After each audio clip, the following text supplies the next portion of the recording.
The Tragedy of Romeo and Juliet. Chorus. Scene, Verona, Mantua. The Prologue. Enter chorus. Two households, both alike in dignity, in fair Verona, where we lay our scene, from ancient grudge break to new mutiny, where civil blood makes civil hands unclean. From forth the fatal loins. You guys are great.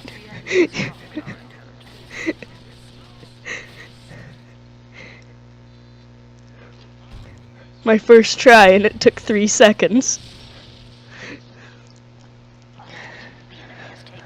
Where civil blood makes civil hands unclean, from forth the fatal loins of these two foes, a pair of star-crossed lovers take their life, whose misadventured piteous overthrows do with their death bury their parents' strife, the fearful passage of their death-marked love, and the continuance of their parents' rage, which but their children's end naught could remove, is now the 2 hours' traffic of our stage, the which, if you have patient ears attend, what here shall miss, our toil shall strive to mend. Act 1. Scene 1. Verona, a public place. Enter Samson and Gregory, of the house of Capulet, with swords and bucklers. Samson. Gregory, on my word, will not carry coals. Gregory. No, for then we shall be should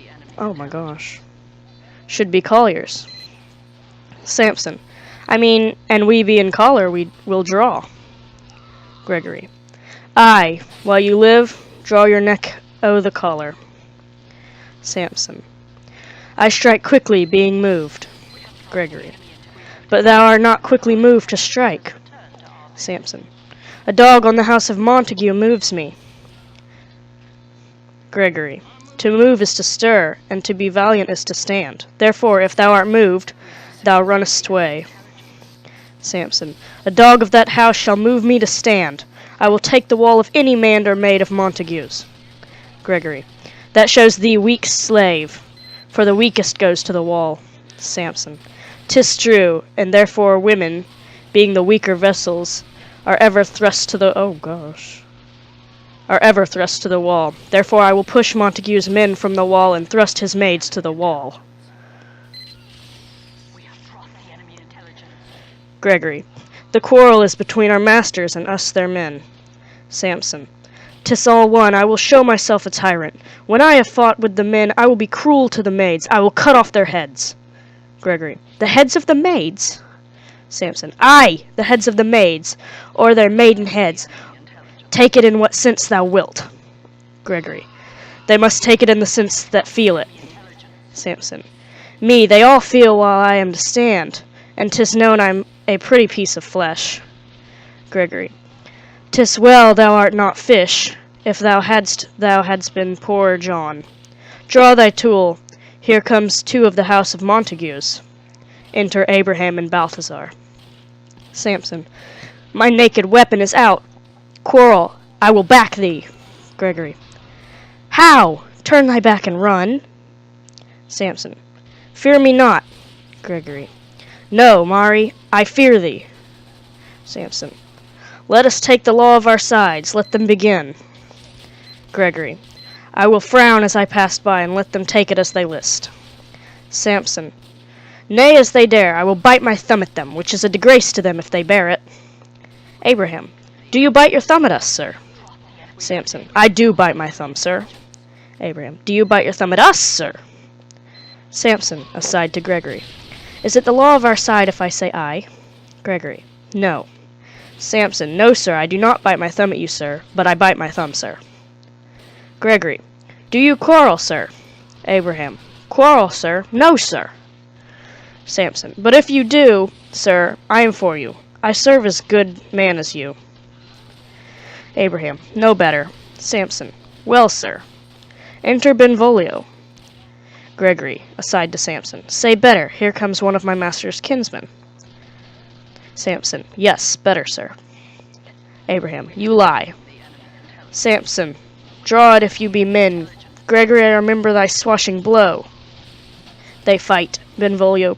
Part, fools! Beating down their weapons. Put up your swords, you know not what to do.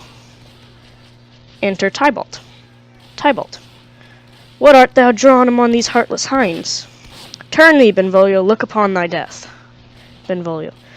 I do but keep peace. Put up thy sword, or manage it to be part of the men with me. Tybalt. What, drawn and talk of peace? I hate the word. I hate hell, as all Montagues and thee. Have at thee, coward! They fight. Enter several of both houses, who join the fray. Then enter the citizens and peace officers with clubs. First officer. Clubs, bills, and partisans, strike! Beat them down! Down with the Capulets! Down with the Montagues! Enter old Capulet in his gown, and Lady Capulet. Capulet. What noise is this? Give me a long sword, ho! Lady Capulet. A crutch, a crutch! Why you call for a sword? Capulet. My sword, I say! Old Montague is come, and flourishes his blade in spite of me. Enter old Montague and Lady Montague. Montague. Thou villain Capulet, hold me not, let me go. Lady Montague. Thou shalt not stir 1 foot to seek a foe. Enter Prince Escalus with his train. Prince Escalus. Rebellious subjects, enemies to peace, profaners of the neighbor-stained steel, will they not hear? What ho, you men, you beasts, that quench the fire of your pernicious rage, with purple fountains issuing from your veins, on the pain of torture, whose bloody hands throw your mistempered weapons to the ground, and hear the sentences of your moved prince. 3 civil brawls, bred in an airy word, by the old Capulet and Montague, have thrice disturbed the quiet of our streets, and made Verona's ancient citizens cast by their grave beseeming ornaments to wield old partisans in hand as old, cankered with peace, to part your cankered hate. If ever you disturb our streets again, your lives shall pay for the forfeit of the peace.